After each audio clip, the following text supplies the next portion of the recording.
Hello students, welcome to science class 10th by Gaurav sir. बच्चों, आज हम बात कर रहे हैं एसिड बेस एंड सॉल्ट्स के बारे में। और इस चैप्टर का हमारा आज का लेक्चर नंबर है लेक्चर नंबर 5। इससे पहले हम पढ़ चुके हैं क्या क्या हमने पढ़ा। एसिड्स क्या होते हैं, हमने पढ़ा एसिड की केमिकल प्रॉपर्टीज़, हमने पढ़े एसिड्स के फिज़िकल प्रॉपर्टीज़, और हमने इंडिकेटर्स के बारे में भी बात की थी। बच्चों, लास्ट टाइम पे मैं आपको बता रहा था कि एसिड के यूजेस क्या क्या होते हैं। तो बच्चों, जैसा कि हम बात कर रहे थे एसिड्स के यूजेस के बारे में, तो हमने पढ़ा acids can be use in multiple of purpose. बहुत सारे पर्पस में यूज़ होता है, जैसे कि फर्टिलाइज़र बैग्स बनाने में, पेंट बनाने में, डाइज बनाने में। इसके अलावा बच्चों एसिड यूज़ होते हैं केमिकल्स बनाने में, और एसिड यूज़ होते हैं कहाँ पर, प्लास्टिक वगैरह या बैटरीज को बनाने में भी एसिड यूज़ किया जाता है। खासतौर पे अगर नाइट्रिक एसिड की बात की जाए तो नाइट्रिक एसिड फर्टिलाइजर्स बनाने में बहुत काम आता है। और टीएनटी यानी कि ट्राई नाइट्रोटोलुइन, ये एक तरह का डायनामाइट होता है जो क्या करता है, जो एक्सप्लोजिव होता है उसको बनाने में मदद करता है। तो ये नाइट्रिक एसिड का यूज़ हुआ। इसके अलावा डाइज बनती हैं। इसके अलावा बहुत सारी मेडिसिन। अच्छा, यहाँ पर ड्रग्स जो लिखा है इसका ये मतलब नहीं कि वो जो लोग एडिक्शन करते हैं ड्रग्स का, वो वाले ड्रग्स। ड्रग्स का मतलब मेडिसिन भी होता है। तो वो भी हम किसकी मदद से बनाते हैं, HNO3 या अलग अलग एसिड्स की मदद से बनाते हैं। बच्चों, हाइड्रोक्लोरिक एसिड अपने आप में एक बहुत इंपॉर्टेंट एसिड है जो कि यूज़ होता है एक टेक्निक के अंदर, जिसका नाम है क्या, जिसका नाम है गैल्वेनाइजेशन। अगर आपको याद हो तो हमने गैल्वेनाइजेशन नाम की एक टेक्निक पढ़ी थी, उसके अंदर हाइड्रोक्लोरिक एसिड जो होता है वो यूज़ होता है। ठीक है बच्चों, तो हाइड्रोक्लोरिक एसिड वहाँ यूज़ हो गया गैल्वेनाइजेशन के अंदर। इसके अलावा क्या यूज़ हुआ, इसके अलावा वो और बहुत सारी जगहों पर यूज़ होता है, जैसे कि मेडिसिन बनाने में, या अलग अलग तरह के टेक्सटाइल्स के अंदर, फूड इंडस्ट्री के अंदर, ये सब चीज़ों में वो यूज़ होता है। बच्चों, जैसे कि आप देख पा रहे हो, एक बेचारा मेरे जैसा मोटा सा लड़का खड़ा है। इस बेचारे को एसिडिटी हो रही है, तो ये चाह रहा है कि ये स्कूल से बाहर चला जाए। तो ये बाहर चला गया है एसिडिटी की वजह से। तो इसको अभी हमें तक बताना पड़ेगा कि बेस क्या होते हैं। तो आइए अब बात करते हैं किसके बारे में बच्चों। अब हम बात करेंगे बेसिस के बारे में कि व्हाट आर बेसिस, बेसिस क्या होते हैं। तो बच्चों, जैसा हमने पढ़ा था एसिड्स के बारे में कि एसिड्स वो होते हैं जिनके अंदर कोई भी चीज़ H+ आयन देती है एक्वस मीडियम में, उनको हमने एसिड नाम दिया था। ऐसे ही आज हम बात कर रहे हैं बेसिस के बारे में। तो बेसिस क्या होते हैं, bases are those compound which give OH- ion in aqueous solution. जो एक्वस सॉल्यूशन में OH- आयन देते हैं उनको हम बेस बोलते हैं। Bases are bitter in taste, such की तरह कड़वे होते हैं बेचारे। तो बेसिस जो होते हैं वो क्या होते हैं बच्चों, वो बिटर इन टेस्ट होते हैं। तो याद रखिएगा, bases are those which give OH- ions. अच्छा बच्चों, बेसिस की खास बात क्या है कि जब हम किसी भी चीज़ को बेस बोलते हैं, तो हम उसको जब बेस कह रहे होते हैं तो हम ये कहते हैं कि जो बेस होते हैं अगर वो वाटर सोल्यूबल है, if bases are water soluble, then they are also known as alkali base. तो उनको हम क्या कहते हैं, उनका दूसरा नाम हम क्या रखते हैं बच्चों, एल्कलाई बेस। मैं समझाता हूँ आपको क्या कहना चाह रहा हूँ। देखिए, आपको याद होगा एक चीज़ हुआ करती थी हमारे पास, पीरियोडिक टेबल। अब पीरियोडिक टेबल में बच्चों क्या होता था, कुछ इस तरह का एक टेबल हुआ करता था। एक ऐसा सा आप अपनी बुक्स के अंदर देखेंगे, एक टेबल बना होता है जिसके अंदर यहाँ यहाँ अलग अलग एलिमेंट्स लिखे होते हैं। तो ये जो पहली लाइन है इसको हम फर्स्ट ग्रुप कहते हैं, और जो दूसरी लाइन है हम सेकंड ग्रुप कहते हैं। तो फर्स्ट ग्रुप के जो मेटल होते हैं और सेकंड ग्रुप के जो मेटल होते हैं, जब वो कोई बेस बनाते हैं, अच्छा कैसे बनाएंगे बेस, जैसे कि NaOH। NaOH एक फर्स्ट ग्रुप का एलिमेंट है जो NaOH बनाकर, Na जो फर्स्ट ग्रुप का एलिमेंट है वो NaOH बनाकर एक्वस मीडियम में क्या देता है, वो देता है Na++OH- एक्वस। तो इसने क्या करा, ये पानी में घुल गया। एक तो ये पानी में घुल गया और दूसरा इसने OH- आयन दिया, तो ये क्या कहलाएगा, ये कहलाएगा एक alkali base. So bases are also known as alkali if they are soluble in water. अगर वो पानी में सोल्यूबल हैं तो उन्हें हम क्या बोल देते हैं, तो उन्हें हम एल्कलाई बेस भी कह देते हैं। ठीक है बच्चों। NaOH के अलावा और भी बहुत सारे बेस होते हैं, जैसे बहुत सारे एसिड्स हमने पढ़े थे। लाइक हमने HCl पढ़ा, H2SO4 पढ़ा, हमने HNO3 पढ़ा। उस तरीके से बेसिस भी बहुत सारे होते हैं। जैसे कि अगर आप यहाँ सामने ध्यान से देखेंगे तो यहाँ पर आपको दिखेगा NaOH तो एक बेस है ही है जो OH- आयन दे रहा है। ऐसी पोटेशियम हाइड्रोक्साइड भी एक बेस है जो क्या करता है, OH- आयन देता है। इसके अलावा मैग्नीशियम हाइड्रोक्साइड भी OH- आयन देता है। और बहुत सारे बेस हैं, जैसे कि ये बड़ा कॉमन और बहुत इंपॉर्टेंट बेस है। आप में से कोई इसका नाम बताना चाहेगा? बिल्कुल, इसका नाम क्या है बच्चों, इसका नाम है अमोनियम हाइड्रोक्साइड। याद रखेंगे, दिस इज़ अमोनियम हाइड्रोक्साइड। सब वीक बेस। अभी बात करेंगे, जैसे हमने स्ट्रॉन्ग एसिड और वीक एसिड की बात की थी, ऐसी ये भी क्या है, एक वीक बेस है जो देता है अमोनियम आयन और साथ में हाइड्रोक्साइड आयन। ये भी अल्कलाई बेस की कैटेगरी में आ जाता है, क्योंकि अभी हम क्या बोलते हैं, alkali bases are those which are soluble in water. तो ऐसा कोई भी बेस जो पानी में सोल्यूबल है और वो OH माइनस आयन दे रहा है, तो वो क्या कहलाएगा बच्चों, वो कहलाएगा अल्कलाई बेस। क्या कहलाएगा, अल्कलाई बेस। तो बच्चों हमने बात करी क्या, हमने बात करी कि बेस क्या होता है। बेस ऐसा कोई भी सब्सटेंस जो क्या करता है, जो वाटर के साथ घुलने के बाद अंदर देता है क्या, OH minus ion. So bases are the substance which release OH minus ion. जैसे हमने सोडियम हाइड्रोक्साइड की बात करी तो उसने भी क्या दिया, OH माइनस आयंस दिए। ये हम कहते हैं क्या, इनको हम बोलते हैं बेसिस। अब बच्चों आइए बेसिस के बारे में थोड़ा और डिटेल में जान लेते हैं कि बेसिस क्या क्या होते हैं और कैसे कैसे काम करते हैं बच्चों। तो बेसिस के बारे में अगर और जाने तो बेसिस की प्रॉपर्टीज़ के बारे में जाने। हम पहली प्रॉपर्टी फिजिकल प्रॉपर्टी पढ़ते हैं, bases are bitter in taste. तो जैसे हमने पढ़ा था कि एसिड्स जो होते हैं वो क्या होते हैं, वो सॉर इन टेस्ट होते थे, खट्टे होते थे। तो बेसिस क्या होते हैं बच्चों, bases are bitter in taste. बच्चों आपको एसिड और बेस के बीच में डिफरेंस लिखने को आएगा तो ये सारी प्रॉपर्टीज़ बहुत काम आती हैं। तो इसीलिए बेसिस खट्टे होते हैं, पर इसका ये कड़वे होते हैं, सॉरी बिटर इन टेस्ट होते हैं इसका। लेकिन ये मतलब नहीं कि तुम कोई सा भी बेस लेके पीना शुरू कर दो। याद है ना, जैसे मैंने बताया था एसिड को पीना नहीं है। हाँ, कुछ बेस होते हैं जो हम खट्टे बेस कंज्यूम कर सकते हैं, जैसे बादाम के अंदर कुछ कड़वे होती चीज़ें, तो वो क्या कहती हैं, वो भी बिटर इन टेस्ट होती हैं। तो acid sorry bases are bitter in taste. उसके बाद दूसरी प्रॉपर्टी आती है लिटमस पेपर की प्रॉपर्टी बच्चों। तो हमने पढ़ा था क्या, लिटमस पेपर के अंदर जब हम बेस को डालते हैं तो बेस कैसा हो जाता है, बेस ब्लू इन कलर हो जाता है, litmus paper blue in colour हो जाता है। So bases turns litmus paper into blue या रेड लिटमस इनटू ब्लू। तो बेसिस क्या करते हैं, रेड लिटमस को ब्लू में कन्वर्ट कर देते हैं। ठीक है बच्चों, तो इस तरीके से हम बेसिस को इंडिकेट करते हैं। अच्छा, ऐसा नहीं है कि सिर्फ बेसिस को रेड लिटमस से ब्लू ही करना है, बेसिस में और भी बहुत सारी चीज़ें होती हैं। वो क्या होती हैं, अगर हम बेसिस के अंदर क्या करें और कोई सा इंडिकेटर डालें, जैसे कि हमने डाल दिया मान लीजिए बेसिस के अंदर मिथाइल ऑरेंज। तो अगर हम मिथाइल ऑरेंज डाल रहे हैं तो वो कैसा हो रहा है, वो येलो इन कलर हो जाता है। जैसा आप देख पा रहे हैं मिथाइल ऑरेंज डालने से कलर कैसा हो गया, बेस का येलो इन कलर हो गया। इसके बाद अगर हम फिनोफ्थलीन डालते हैं बेस के अंदर, तो हमने इंडिकेटर्स में पढ़ा था, तो बेसिस का कलर कैसा हो जाता है बच्चों, बेसिस का कलर पिंक कलर हो जाता है। तो ये जो पिंक कलर हो गया, ये किसकी वजह से हुआ, फिनोफ्थलीन की वजह से। और ये जो इधर अगर आप देखेंगे ध्यान से, यहाँ पर जो हो रहा है उधर की साइड, तो वो क्या हो रहा है, येलो कलर हो रहा है, किसकी वजह से, वो हो रहा है ये मिथाइल ऑरेंज की वजह से। तो ये एक प्रॉपर्टी हो गई बेसिस की। इसके बाद तीसरी प्रॉपर्टी आती है बच्चों, बेसिस आर सोपी इन टच। अगर आप बेस को टच करोगे तो ऐसा लगेगा जैसे किसी चिकनी चीज़ को, साबुन को टच कर रहे हो, क्योंकि बेसिस के अंदर फैटी चीज़ें होती हैं। बेसिस सिरपी नेचर का, सिरप जैसे कफ सिरप आता है ना, थोड़ा सा चिपचिपा सा, तो बेसिस आर सिरपी इन नेचर और सोपी इन टच। तो बेस जो होते हैं उनको जब आप टच करते हैं तो वो कैसे हो जाते हैं, वो थोड़ा सोपी सा नेचर दिखाते हैं। तो जैसे बच्चों हमने एसिड की प्रॉपर्टीज़ पढ़ी हैं, बिल्कुल वैसे ही हम बेस की प्रॉपर्टीज़ पढ़ रहे हैं। अगर हम अपनी अगली प्रॉपर्टी की बात करें, तो जब हम कभी किसी बैटरी से किसी बेस को कनेक्ट करके उसमें कोई बल्ब वगैरह या कोई भी इलेक्ट्रिकल इंस्ट्रूमेंट लगाते हैं, तो हम देखते हैं कि वो ग्लो कर गया। इसका मतलब क्या हुआ, बेसिस कैन कंडक्ट इलेक्ट्रिसिटी। तो जैसे एसिड इलेक्ट्रिसिटी कंडक्ट कर रहे थे, ऐसे ही बेस भी क्या कर सकते हैं बच्चों, इलेक्ट्रिसिटी बड़े आराम से कंडक्ट कर सकते हैं। तो बेसिस कैन कंडक्ट इलेक्ट्रिसिटी, याद रखिएगा। ठीक है बच्चों, तो basis good conductor of electricity होते हैं। इसके अलावा बेसिस की और भी कुछ प्रॉपर्टीज़ हैं जिनके बारे में हम बात करेंगे।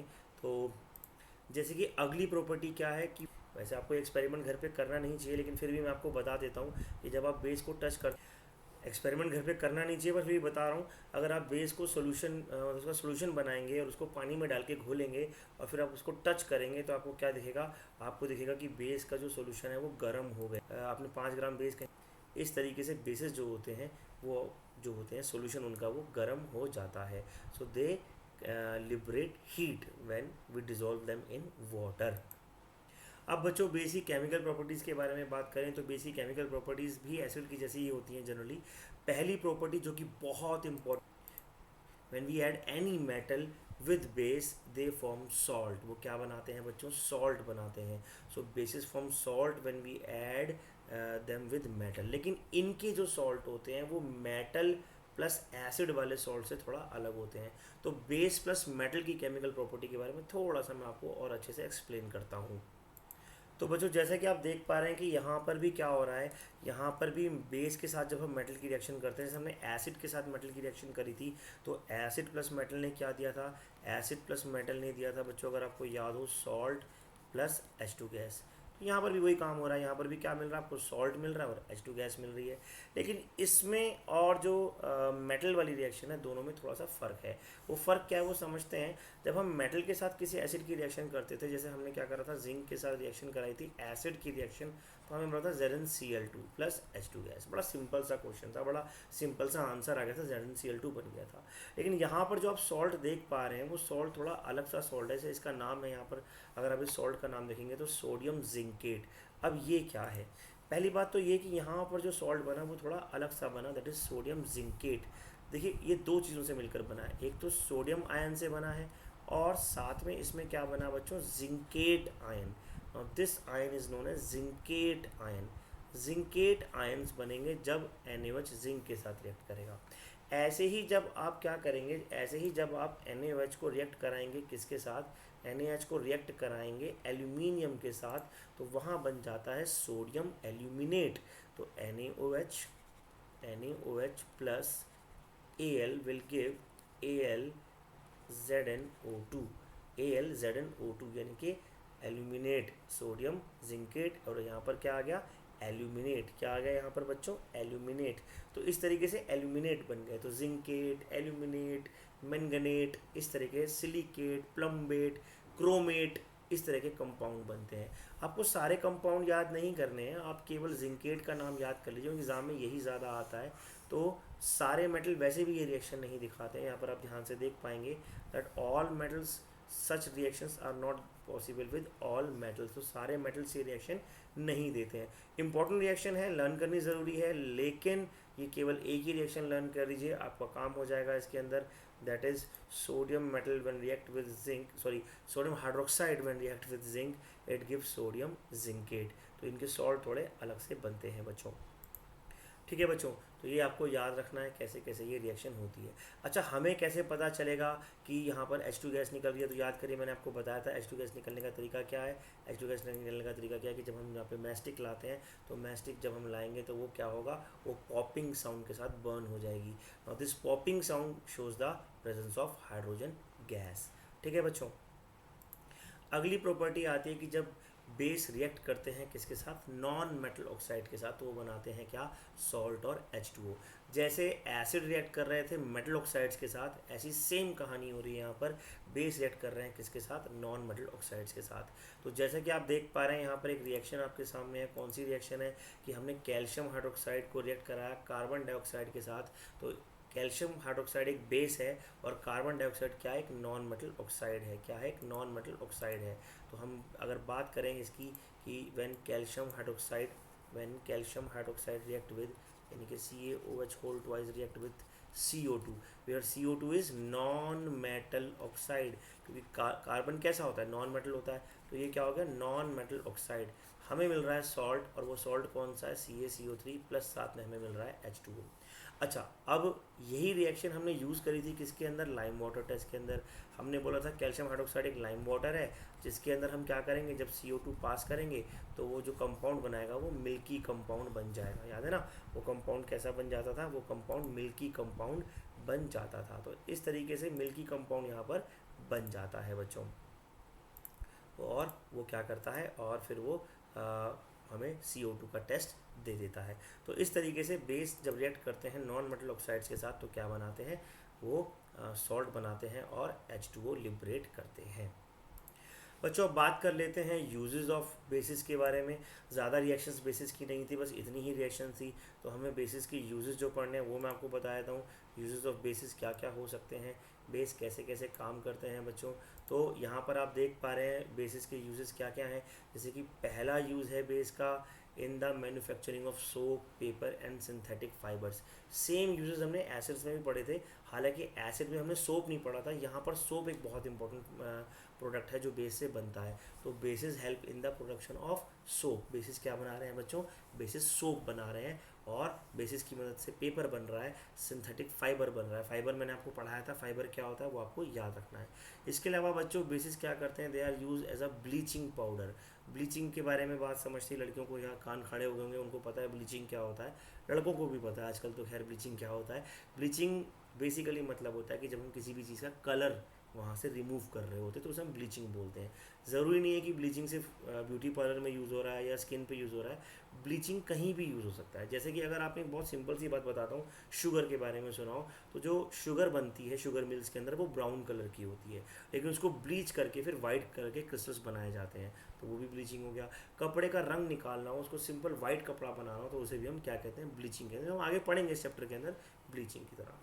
कुछ माइल्ड बेस जो हम खा सकते हैं वो माइल्ड बेस कहलाते हैं बच्चों। क्या वो माइल्ड बेस कहलाते हैं हमारे पास, that is those bases which are basically edible, खा सकते हैं, उनको हम बोलते हैं क्या, उनको हम बोलते हैं माइल्ड बेसिस। उनको हम क्या बोलते हैं बच्चों, माइल्ड बेसिस। तो ये जो माइल्ड बेसिस होते हैं इनको खाने से एसिडिटी दूर हो सकती है। तो इनको खाने से क्या हो जाता है, एसिडिटी जो है वो रिमूव हो जाती है। ये कहलाते हैं बच्चों क्या, ये कहलाते हैं माइल्ड बेसिस।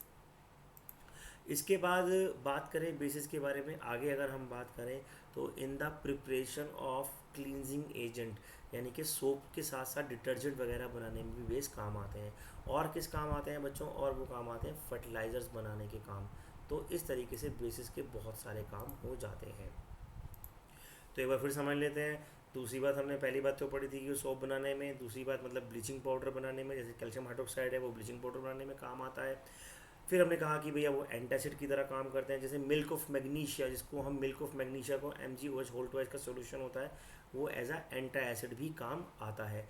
फिर हमने बात करी क्या कि जो बेस होते हैं वो फर्टिलाइज़र्स वगैरह बनाने में और डिटर्जेंट बनाने में काम आते हैं। बच्चों एंटा एसिड की बात करें तो याद करिए वो मोटू जिसके बारे में हम बात कर रहे थे, इस बेचारे को क्या हुआ था, एसिडिटी हो गई थी।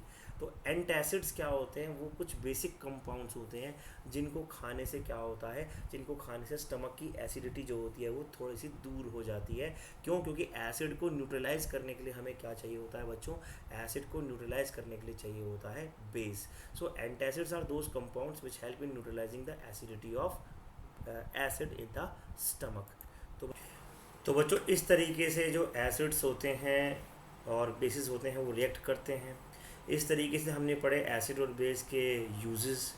और अब हम बच्चों बात करेंगे क्या कि कैसे पता लगाया जा सकता है कौन सा एसिड ज़्यादा स्ट्रॉन्ग है और कौन सा बेस ज़्यादा स्ट्रॉन्ग है, या किस एसिड की वैल्यू कितनी होती है। ठीक है, उसकी स्ट्रेंथ कैसे पता लगाएंगे, इसके बारे में जो हम बात करने वाले हैं आगे। तो बच्चों एसिड या बेस की स्ट्रेंथ को पता लगाने के लिए हम एक स्केल का यूज़ करते हैं जिसको हम बोलते हैं पीएच स्केल। तो जैसे कि आप देख पा रहे हैं केमिस्ट्री के अंदर पीएच स्केल का क्या मतलब होता है, इसको हमें डिटेल में समझना है बच्चों। PH scale in chemistry is basically known as the power और पोटेंशियल ऑफ हाइड्रोजन। हाइड्रोजन की जो पावर होती है, हाइड्रोजन का जो पोटेंशियल होता है, यानी कि कितने हाइड्रोजन आयन प्रेजेंट हैं किसी भी एसिड या किसी भी बेस के अंदर, वो कहलाता है उसका क्या, वो कहलाता है उसका पीएच स्केल। ठीक है, तो यहाँ पर P स्टैंड्स फॉर पावर या potential and H stand for hydrogen ions basically. This scale is use to specify the acidity और basicity of any aqueous solution, यानी कि किसी भी एक्वस सोल्यूशन की कितनी एसिडिटी है या उस एक्वस सोल्यूशन की कितनी बेसिसिटी है, ये पता लगाने के लिए हम यूज़ करते हैं बच्चों कौन सा स्केल, इसका नाम है पीएच स्केल।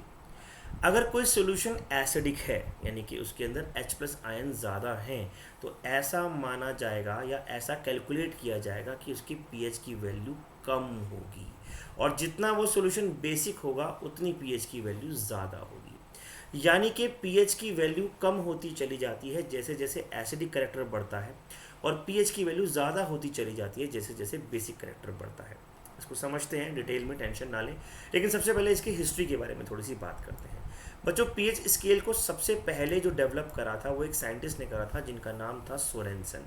वो एक डेनिश यानी कि डेनमार्क के साइंटिस्ट थे जिन्होंने इस स्केल की खोज तो नहीं, आविष्कार किया था, उसको बनाया था कार्ल्सबर्ग लेबोरेटरी के अंदर। हालांकि इस लेबोरेटरी का नाम आपके एग्जाम में नहीं आता है, ये सिर्फ NTSC ओलंपियाड वगैरह के लिए, जनरल नॉलेज के लिए मैंने आपको बताया। 1909 में उन्होंने ये स्केल दिया था। हालांकि जब सोरेनसन ने ये स्केल दिया था तब ये स्केल इतना ज़्यादा डेवलप नहीं था। 1929 में इस स्केल को बहुत ज़्यादा डेवलप करा गया, जिसके बारे में हम आगे बात करेंगे कि क्या डेवलपमेंट वहाँ पर आए। लेकिन जैसा कि आप देख पा रहे हैं कि पीएच स्केल क्या होता है। पीएच स्केल एक ऐसा स्केल होता है बच्चों जिसकी वैल्यू कहाँ से शुरू होती है, जिसकी वैल्यू ज़ीरो से शुरू होती है और फिर ज़ीरो से 1 2 3 4 5 6 7 8 9 10 11 12 13 14 तक पहुंचती है। अब ये वैल्यू जो ज़ीरो से शुरू होकर 14 तक पहुंच रही है, बेसिकली ये वैल्यू क्या बताती है? ये वैल्यू बताती है किसी भी एसिड या बेस में कितनी ताकत है। जो वैल्यू 7 आप यहाँ पर देख रहे हैं, this 7 is basically the value which is known as neutral. जैसे पानी की अगर हम बात करें तो पानी का जो पीएच वैल्यू आता है, प्योर वाटर का जो पीएच वैल्यू आता है वो 7 आता है। तो जिस भी चीज़ की वैल्यू 7 होगी, जिस भी चीज़ का पीएच वैल्यू 7 होगा, वो न्यूट्रल कहलाएगा। जैसे जैसे हम 7 से नीचे जाते जाएंगे, पीछे की तरफ जाते जाएंगे, हमारा जो एसिडिक करेक्टर है वो बढ़ता जाएगा। आपको याद होगा हमारे स्टमक के अंदर जो पीएच हुआ करता था वो 1 से 2 के बीच में होता था, and that is one of the highest acidic value of hydrochloric acid. ठीक है। ऐसे ही अगर हम बात करें NaOH की, तो NaOH की जनरली जो पीएच वैल्यू है वो 14 तक पहुंच जाती है, वो सबसे ज़्यादा बेसिक करेक्टर में आता है। तो अलग अलग सब्सटेंस की अलग अलग पीएच वैल्यूज़ होती हैं, कोई एसिडिक होता है, कोई बेसिक होता है। तो वो वैल्यूज़ हमें कैसे पता चलती हैं? By the help of pH scale. जितना ज़्यादा 7 से कम उतना एसिडिक, जितना ज़्यादा 7 से ज़्यादा उतना बेसिक। बच्चों, पीएच की वैल्यू 7 से कम या ज़्यादा जो हम नापते हैं, उसमें बेसिकली हमें करना क्या होता है वो मैं आपको समझाता हूँ। बहुत सारे सब्सटेंस की अलग अलग पीएच वैल्यूज़ होती हैं, आपको याद भी करनी है। जैसे कि अगर हम ब्लड की बात करें तो हमारा जो ब्लड है उसकी पीएच वैल्यू 7.3 से लेकर 7.4 के बीच में ही रहती है। अगर ये वैल्यू थोड़ी ज़्यादा चेंज हो जाए तो हमारे ब्लड में बहुत प्रॉब्लम हो सकती है। तो पीएच की वैल्यू बड़ी इंपॉर्टेंट चीज़ होती है। इसको नापने के लिए एक फॉर्मूला डेवलप करा गया। ये फॉर्मूला आपके कोर्स में नहीं है, मैं आपको पहले ही बता रहा हूँ। ये फॉर्मूला आपको नहीं याद करना है, जस्ट आपको समझाने के लिए बता रहा हूँ कि एक फॉर्मूला डेवलप करा गया जिसको हम पीएच फॉर्मूला बोलते हैं। और उस फॉर्मूला क्या था?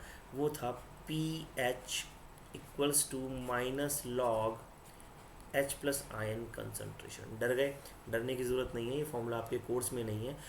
पर हमें ये सीखना है कि जो pH की वैल्यू है वो H प्लस आयन कंसनट्रेशन पे डिपेंड करती है।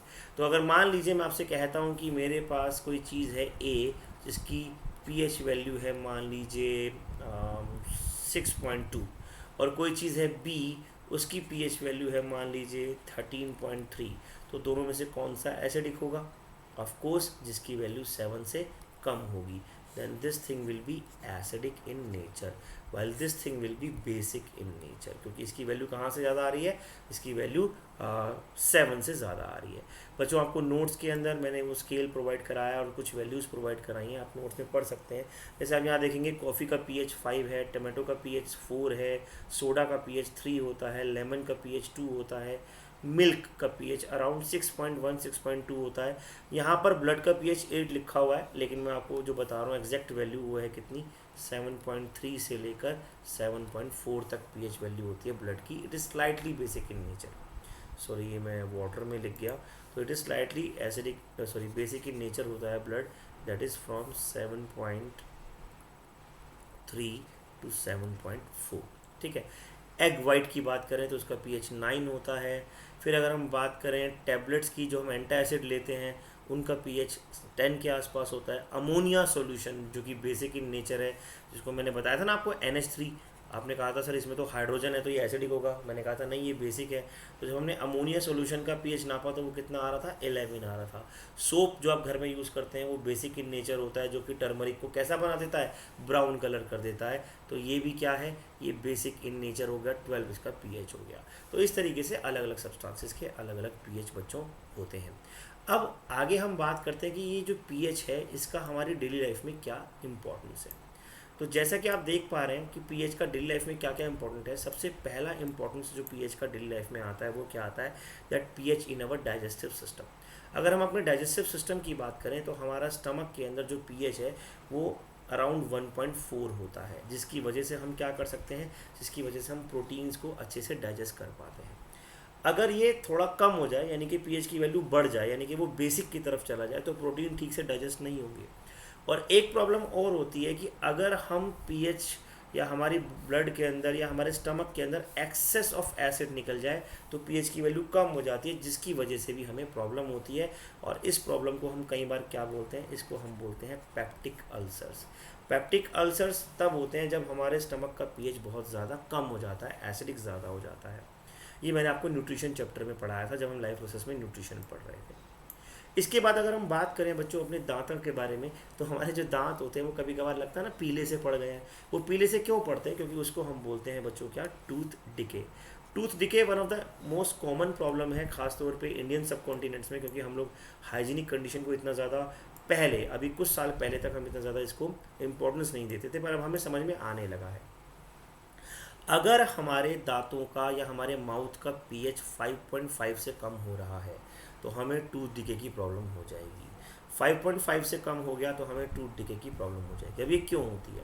बेसिकली बच्चों, जब हम बात करते हैं पीएच के बारे में, तो हम जब खाना खाते हैं तो हमारे माउथ के अंदर फूड का ब्रेक डाउन होता है, जैसे एसिड शुगर का ब्रेक डाउन होता है और उससे एसिड बनता है, या लैक्टिक एसिड हम खा रहे हैं तो एसिडिक करेक्टर बढ़ जाता है। ऐसे ही साथ साथ बैक्टीरिया वगैरह भी अगर हमारे माउथ में ग्रो कर रहे हैं और वो कॉलोनी बना रहे हैं, अपनी प्लाक बना रहे हैं, तो वो भी टूथ डिके को कॉज करता है, जिसकी वजह से हमारे दांत या तो पीले पड़ने लगते हैं या कमज़ोर हो जाते हैं। तो हमारे दांतों का पीएच भी मेंटेन रहना बहुत ज़रूरी है।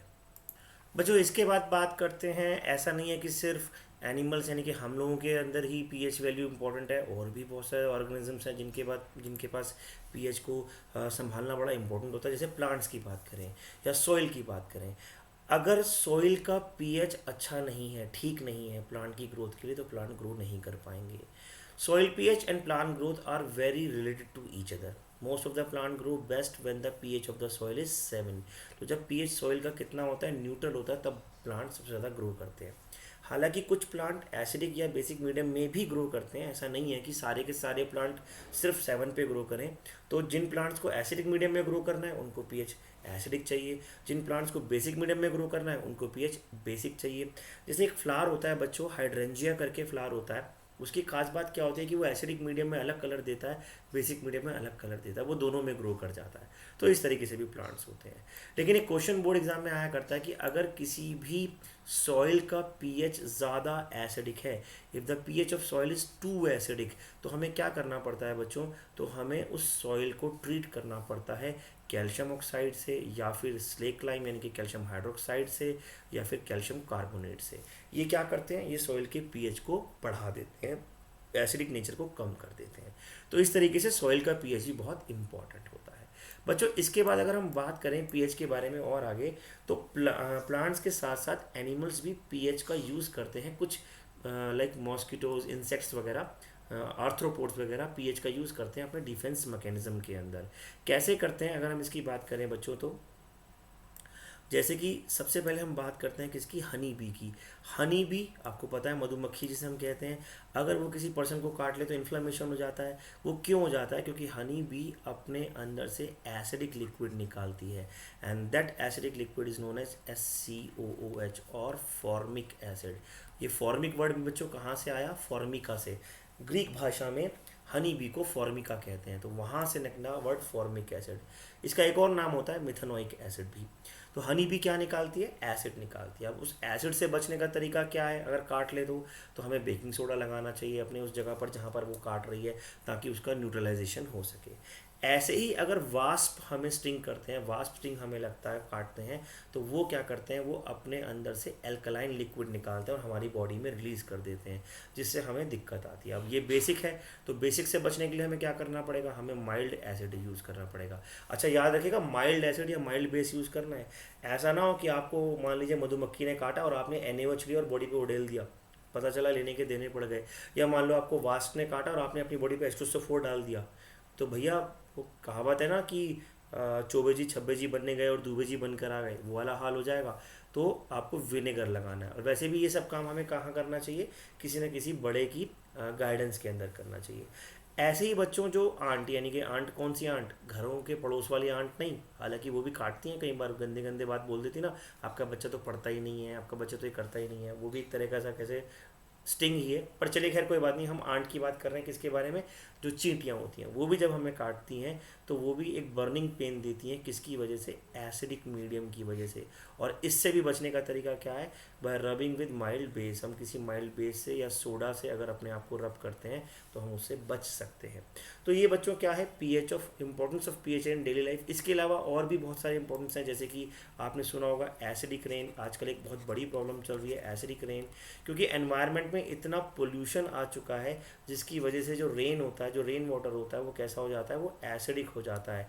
और वो क्या करता है, वो अच्छे अच्छे मोनूमेंट्स जैसे कि ताजमहल हो गया या मार्बल बिल्डिंग्स हो गई, उनको हार्म करता है। सिवाय उनको ही नहीं, वो प्लांट्स को और एनिमल्स को भी काफ़ी हार्म करती है एसिडिक रेन। तो ये भी पीएच का एक क्या है, ये भी पीएच का एक एप्लीकेशन है, एक इम्प्लीकेशन है जो बढ़ रहा है बहुत ज़्यादा। तो इस तरीके से हम पीएच वैल्यूज़ और पीएच स्केल के बारे में बात कर सकते हैं। इस तरीके से हम पढ़ते हैं कैसे कैसे अलग अलग पीएच अलग अलग ऑर्गेनिजम्स में अलग अलग रोल अलग अलग पार्ट में प्ले करते हैं। बच्चों यहाँ तक हमने पढ़ा एसिड्स और बेसिस का पीएच कैसे कैसे निकालते हैं, हम पढ़ चुके हैं स्ट्रॉन्ग एसिड और वीक एसिड, स्ट्रॉन्ग बेस और वीक बेस क्या होते हैं। बच्चों हम अपने नेक्स्ट लेक्चर में शुरू करेंगे किसके बारे में बात करना, सॉल्ट्स के बारे में। बहुत इंपॉर्टेंट टॉपिक है, उसके लिए आप लोगों को स्टे ट्यून रहना पड़ेगा, हमारे लेक्चर्स को देखना पड़ेगा आगे भी। So I request you all to study hard. मैं आपको नोट सेंड करने वाला हूँ और उसके बाद हम क्या करेंगे, उसके बाद हम नेक्स्ट लेक्चर में शुरू करेंगे बच्चों सॉल्ट्स के बारे में बात करने की। Thank you very much for today, that's all for today, thank you.